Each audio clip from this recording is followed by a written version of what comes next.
Assalamualaikum warahmatullahi wabarakatuh. Gus Dur adalah, Anda tahu semua, tokoh yang sangat masyhur, terkenal. Semua orang tahu beliau bekas atau mantan Presiden Indonesia pasca reformasi. Saya ingin membahas Gus Dur bukan sebagai tokoh politik, tetapi sebagai tokoh pemikir, sebagai intelektual muslim. Jasa Gus Dur sebagai pemikir muslim sangat banyak. Dan pemikiran Gus Dur sebetulnya meneruskan semangat pemikiran yang kita lihat pada pemikir-pemikir muslim lain yang besar, ya. Mulai dari Muhammad Abduh, Qasim Amin, Ali Abdul Razik, Amin Al-Huli, Nasr Hamid Abu Zaid, Hasan Hanafi, Muhammad Arkun, dan yang lain-lain. Semangat pemikiran Gus Dur sama dengan yang lain-lain, yaitu tentang pentingnya memahami Islam secara kontekstual. Gus Dur memakai istilah pribumisasi Islam. Jadi Islam itu adalah seperti benih, ya, yang bisa dibawa kemana-mana. Tetapi supaya benih itu bisa tumbuh di sebuah tempat, ya dia harus menyesuaikan dengan tanah di tempat itu. Kalau Islam datang ke kawasan Melayu, dia harus bisa membuat akulturasi, ini bahasa yang sering dipakai, ya, dengan situasi di Melayu. Kalau Islam datang ke kawasan Eropa, dia harus bisa melakukan akulturasi dengan konteks Eropa.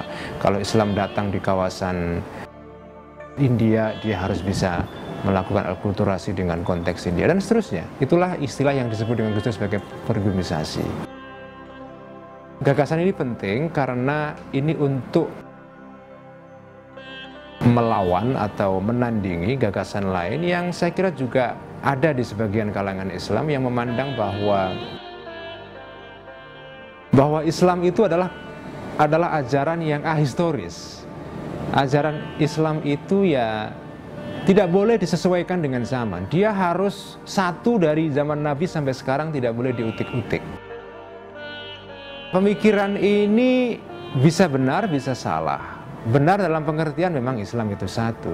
Tetapi praktek Islam, bagaimana Islam itu diterjemahkan secara sosial, secara budaya, dan segala macam, itu berbeda-beda. Dari dulu Islam itu berbeda-beda. Mazhabnya berbeda-beda, pemahaman teologinya berbeda-beda, manifestasi kulturalnya dalam berbagai lingkungan masyarakat juga berbeda-beda. Nah, Gus Dur ingin menekankan bahwa Islam perlu seperti itu. Islam hadir di Indonesia harus bisa menyesuaikan, melakukan akulturasi dengan konteks Indonesia. Oleh karena itu, bagi Gus Dur, keislaman dan keindonesiaan, antara Islam dan watoniyah, Islam dan ketanah airan, itu satu, saling melengkapi. Istilah Gus Dur komplementer. Jangan mempertentangkan antara Islam dengan Indonesia.